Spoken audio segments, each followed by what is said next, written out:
This is a newly created form called the Amendment to Prior Disclosure, C.A.R Form APD, created June of 2025. It's a one-page form that allows a seller to amend a previously furnished disclosure, namely a seller property questionnaire or transfer disclosure statement. And this form actually is quite handy. Despite C.A.R's reputation for having too many forms that often overlap, this actually makes sense. And hey, if there's already a zillion C.A.R forms, why not add one more, especially if it's going to be handy?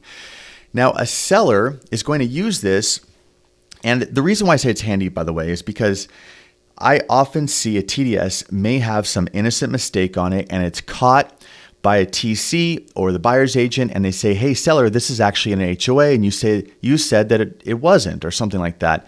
And the seller typically has to do a new TDS, or they have to overwrite the original TDS and then initial it, and it gets sloppy. Why not have this form that will amend what was previously provided in a simple, clean manner on this one-page disclosure? So the seller is going to check the box of the form they're amending. They have the seller property questionnaire, the transfer disclosure statement, or any disclosure. You check this box that says other and write in any disclosure. And then you put the date of the disclosure, not the date you're preparing this form, the date of the disclosure. Of course, this is self-explanatory, and they unnecessarily parse out whether it's a multifamily. I mean, they don't need to do this. They don't need to, but they can't help themselves, can they? They have to add something on. So, and the reason, I'll touch on this point, I get asked sometimes if a seller that's selling a multifamily, let's say a 4-unit property, needs to do 4 SPQs or 4 TDSs. And the answer is no. They do one transfer disclosure statement for all 4 units for the entire multifamily property. Now, if unit 3 had a mold issue, but the others didn't, then you write it out on there. Hey, unit 3 had a mold issue, or unit 2 had a flood. So you parse it out on the single form. Could you do multiple TDSs? Yes, but that's just totally excessive. And so here they have it. So if you want, you can parse it out to a single unit. Unnecessary in my opinion, but whatever. Okay. Then they have this disclosure verbiage to protect people. I get it. Okay, sure. I mean, good measure. All right. And then, of course, they let you parse it out. This is applicable to the disclosure, applies to these paragraphs or this disclosure. And then they let you indicate specifically which paragraph you're amending. Okay. A bit much, but whatever. I mean, you could just write it here. They can't help themselves by putting so much text. I mean, there needs to be a simplicity officer at C.A.R that always pushes back on everyone that does everything there, from their zip forms dashboard to their forms to their website to everything they do, that challenges everyone to simplify and make it easy to look at. Everything they have is just overwhelming, excessive, too much. Now, here's where you're going to actually fill out what you're doing, where you can just write in. So let's say you have a TDS. Let's say, you can write in what you're changing here, right? I mean, you can write in blanket text. You can say that in line C3, the answer should be yes. You put no, something like that. You just write it in there. Simple stuff. If you write in something on this, it's going to supersede whatever you had on the previous form. So it's a very forgivable form. You just write in whatever changes you want.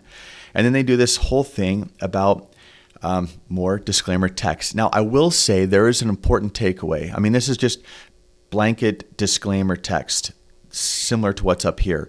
But what's important to take away from all this is that if you are changing material facts, that gives the buyer the option to rescind the contract, even if the buyer removed their inspection contingency. This is a very important point.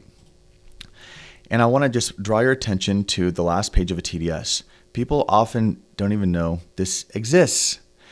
And basically, it's civil code. It's state law in California. This supersedes removing your contingency form and all this stuff. If a buyer, and think about this for a second, if a buyer removes contingencies and the seller says, oh, by the way, I forgot to mention during your inspection period, this material fact. Well, how is that fair to the buyer? I mean, if it's a serious issue that would change the buyer's mind had they known earlier, are they supposed to say, oh, okay, thanks for letting me know. I guess my hands are tied. I would have never proceeded with the purchase, but hey, better you told me, right? No, it doesn't work that way. So there's civil code that protects the buyer, and it touches on it here, where it says this statutory or contractual right to rescind the contract.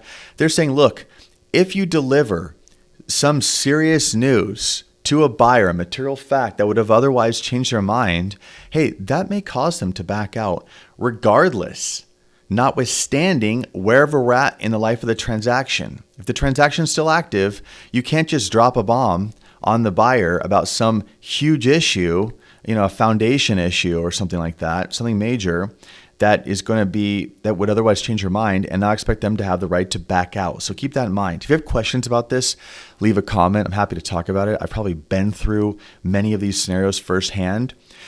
And then, of course, the parties sign, and that's it. It's such a simple form, and my explanation was a bit long for how simple this form is, but when you're tampering with disclosures, there are lots of legal implications and even transaction implications, like this buyer's right to rescind. So while this form is very plain, like an addendum, it can have major implications. Easy to fill out, but major implications when it is done. And I do hope you found this helpful. Thanks for watching.